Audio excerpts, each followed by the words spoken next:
is the Investor Connect podcast program. This is Hall T. Martin. I'm the host of the show, in which we interview angel investors, venture capital, private equity, family offices, and many other investor groups for startups and growth companies. I hope you enjoyed this episode. Thank you for joining us.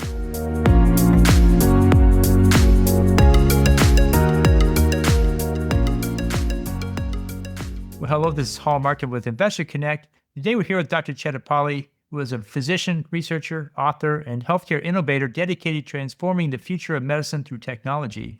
With a background in emergency medicine and epidemiology, he is the recipient of prestigious awards such as the Kaiser Permanente Pioneer Award and the Morris F. Collin Research Award. Dr. Chet, thank you for joining us. Thank you. Thank you, Hall, for having me. It's a pleasure. Great. So where are you calling from today? I am here in the beautiful San Francisco Bay Area. The city is called Burlingame, and it's nice, sunny, and 70 here. That's great to hear. Well, great. Well, let's just get right into it. You work with physician-led innovation. So my question is, how can doctors identify unmet clinical needs to develop scalable solutions? Well, yes, to be able to serve the physicians and other healthcare providers who are working on the front lines of healthcare. So it's easy because when you work on the front lines, you know what problems you're dealing with. And these are people that have had experience for years and years, and they know exactly what the problems are. Sometimes they come up with solutions, and they are very unique solutions. And that's the best way to create a solution and try to see if there's a market for it, because you understand the problem much better than anybody else.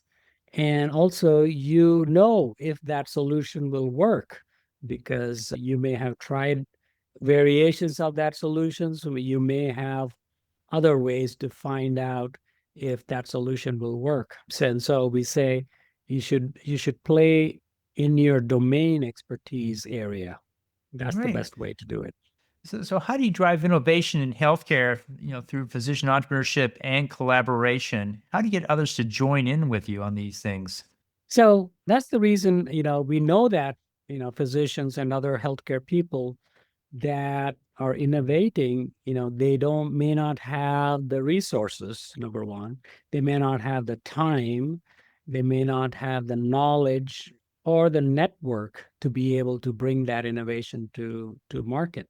And so we started Innovator MD just to be able to help these individuals. Innovator MD is a health innovation company. And we do that by providing classes, master classes, conferences, meetup, startup showcases where we bring in, investors to look at startups. And also we bring in experts in different areas to talk about things on how to do things. And so we have this whole community built. It's the largest in the country of such kind. And it's a membership organization. So you become a member of the organization, and then you participate, whether you are an expert, whether you are a physician who is looking for things to do, whether you're a startup that has already started on this journey and would like to get feedback and traction, or you're just an enthusiast and a student who wants to learn more about healthcare innovation, and you can join the community as a member. So it's a membership-driven organization. Oh, that sounds great. So let's talk about funding healthcare startups. What are the challenges and opportunities for the early stage ventures in digital health and medtech? Healthcare is one of the toughest industries to do a startup in. And the main reasons, number one, it's a huge industry, and there's so many different areas, different players, and most of them are legacy players, which means that they have been in the system for a long time. And they say that this is how it's always been done, so this is how it'll go on. And so it is hard to change. The third reason is it's a very complex system, and that makes it harder for newcomers or startups to enter this area. And that makes it very challenging because when you are a newbie in this huge, legacy system, and you want to introduce something new, it's hard. Plus, the regulations and everything else don't make it easy either. So it is a very tough situation for new startups to get into healthcare. I would say the best way is to find a company that is already in the system and to be able to partner with them to bring this new solution to market. That way you are making sure that you already have, somebody helping you on your side to get it to the market. Great. So we're seeing a lot of impact from AI and data coming into medicine. Can you talk about some practical use cases improving patient outcomes and reducing system inefficiencies with AI and data in today's market? Yeah. So one of the big things about healthcare is that it has a lot of data that is being produced every day. And so it is one of the very data rich, data intensive business that is out there. That's number one. And the good thing about having data is that you can use that data to improve things, make things better.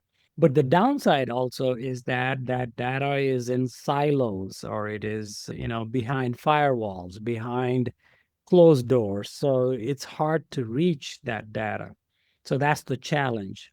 But the technologies that are coming out nowadays, especially the large language models and the digital health tools that are, active, you can do a lot of things to improve healthcare administration and the business of healthcare. Now, most people, most of the tools that are successful are, how do you do the documentation? Or how do you do the prior authorization? How do you do the communication? How do you do the appointments, the support for patients? Those kinds of tools are already up and running, and they are doing a great job.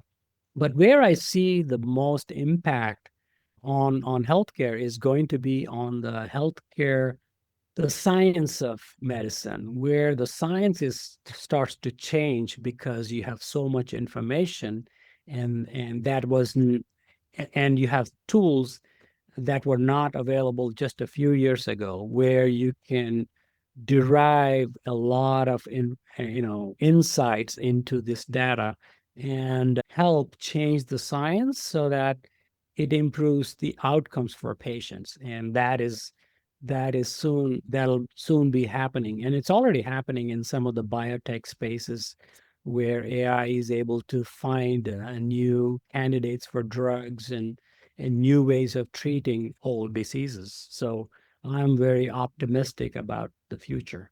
I sometimes see solutions that fail because they don't take into account the realities of being a physician, financially, workflow, and otherwise. How do you connect clinicians with investors and tech founders to accelerate that innovation adoption and close that gap? Yeah, I'm a proponent of physicians involving being involved in innovation early on. The sooner you can get a physician or somebody in healthcare, either nurses or pharmacists, or depending on what your innovation is, getting the domain expertise early on is important. Oh, great. So let's talk about the healthcare startup ecosystem. What are you seeing there happen today? What trends are you seeing in physician founded companies, here after the pandemic? Yeah, pandemic has shown that number one, a lot of things can change very quickly. Some of the, big burdens that were laid on physicians and other providers were, leading to burnout and having people work hard, much harder than they used to before. And so, and we also saw that with the pandemic, you saw these new vaccinations and new technologies that came through, especially like telemedicine became very ubiquitous. And so when that people have seen the upside and the downside of innovation, and when people are subjected to this pressure, they try to seek out, solutions for that. And that's why we have seen a lot of physicians and healthcare people looking to do other things. I would say that If you're not connected to a startup, I think it's a good idea to get into a community and get exposure to what startups do. And then try to engage with the startups, whether as an advisor or a consultant. And, if you're really interested as a co-founder of a startup, that gives you a lot more exposure. And there are some physicians who just want to stay on the sidelines and but become investors. And these early stage companies are good places to invest, especially if you know the domain and if you're able to help the startup go to the next level. Well, we've seen the rise of value-based healthcare. How do you think the innovation is aligning with that shifting reimbursement and care delivery framework?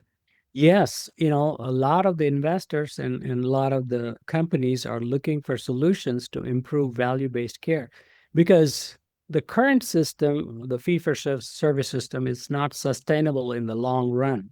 So how do you transition into value-based care system, which is a very different business model and where patient outcomes are important, for a business to succeed.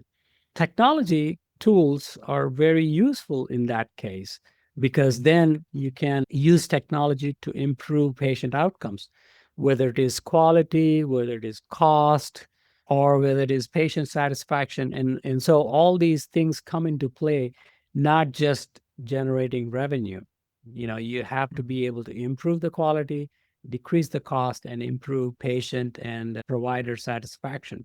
And so when you put those parameters into any to apply to any solution, then you get a win-win-win situation where you're developing a tool that will help not only the patient but the provider and also the whole system, making the system much better in the long run.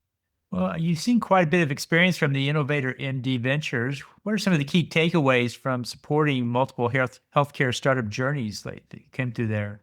Yeah, my job is very exciting because I get a chance to look into what startups are doing.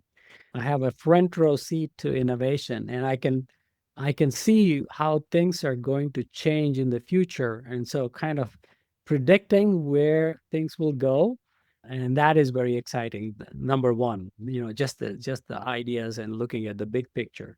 The second thing is that is exciting is that I get to meet very interesting people and smart people. These people are out there to change the world.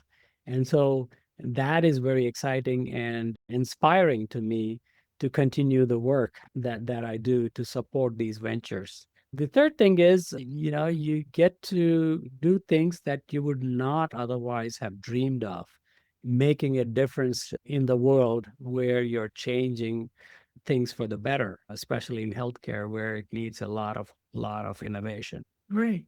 Many physicians are starting companies. What investors should they know about physician-founded startups? How are they different from the usual tech or consumer product goods startup?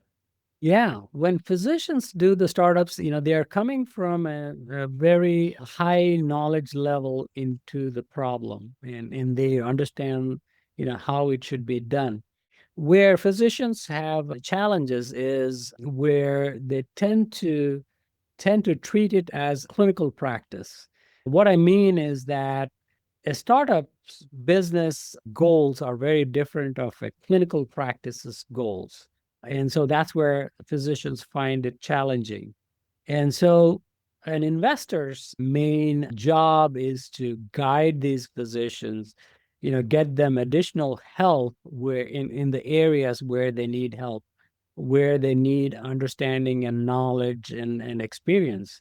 They may or may not have that experience. And so trying to understand the business side of things and how the clinical fits into that business.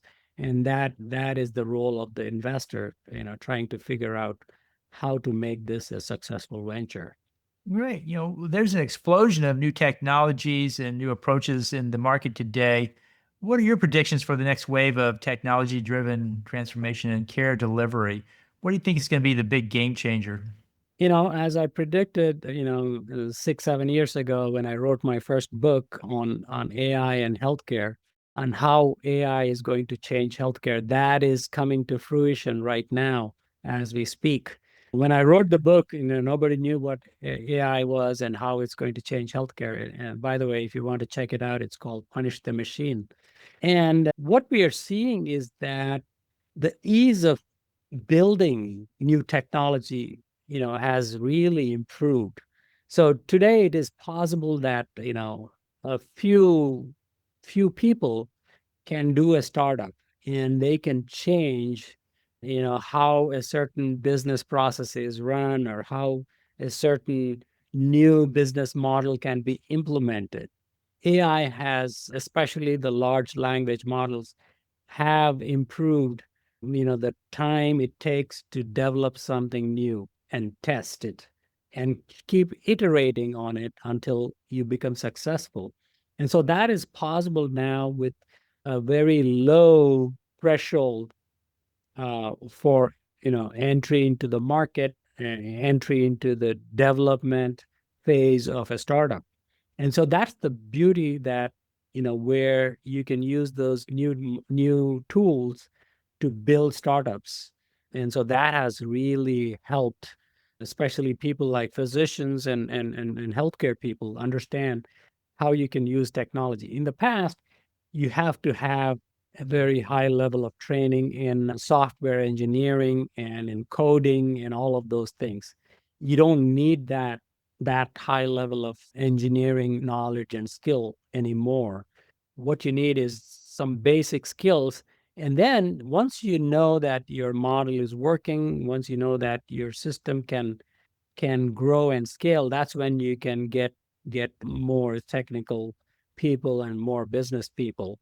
And so that's the beauty of the current technology. And I can see that that will explode in the sense that more and more startups will be formed and more areas will be up for grabs as far as innovation is concerned. Well, when it first came out, we saw AI go into the, patient management, reimbursement optimization, the digital health side of things. It was a tech solution going after tech applications. And it seems like now it's moving into, creating new medical devices, turning biotherapeutics into drug discovery systems.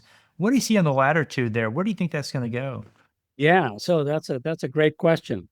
Because initially it was all about business and how to optimize the business of healthcare.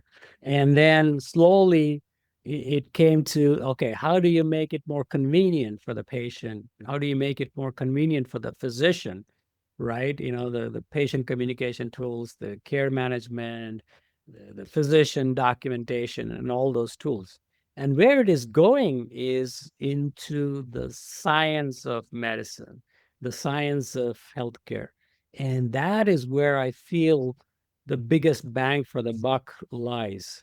Because, you know, simple things like, for example, if we talk about annual physical exams, well, we do annual physical exams because, well, that's when you get reimbursed, or that's how you get reimbursed in the fee for service world. Well, does that make any difference for the patient? Does that make any difference in the outcome of a condition? Maybe, maybe not, right? Now you have enough technology and data where you can actually personalize care for the patient and only provide exactly what the patient needs. Maybe the patient needs to see the doctor every 2 years or 3 years. Maybe they should see them every 2 months, right? Depending on that person's problems and the conditions that they have.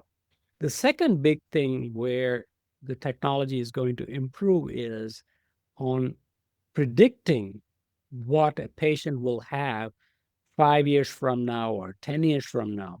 And how do you change that trajectory into a healthy mode rather than how the patient will become sick? So once you know how to predict, and you will figure out how to prevent that and how to treat that even before it becomes a problem.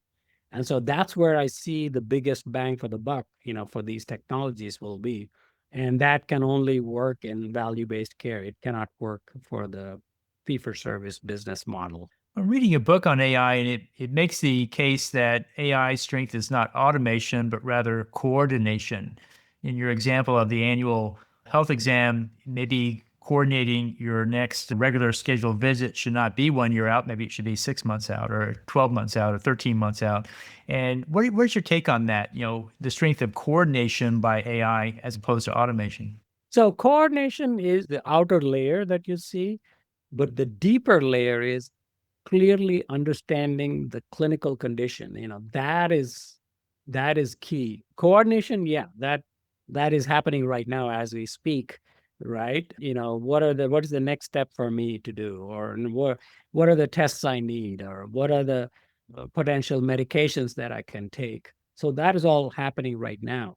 But what I'm talking about is the next level. The next level is where the deep science dictates on what the next step should be, or dictates what should be done next for a patient, or what should not be done for a patient. And, because right now, we almost have this, how should I say, book driven knowledge where, everybody, if you have this condition, you have to do this and this and this.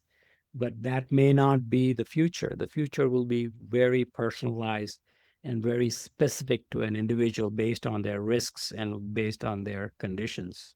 Well, that's a great point. And in the last few minutes that we have here, what else should we cover that we haven't?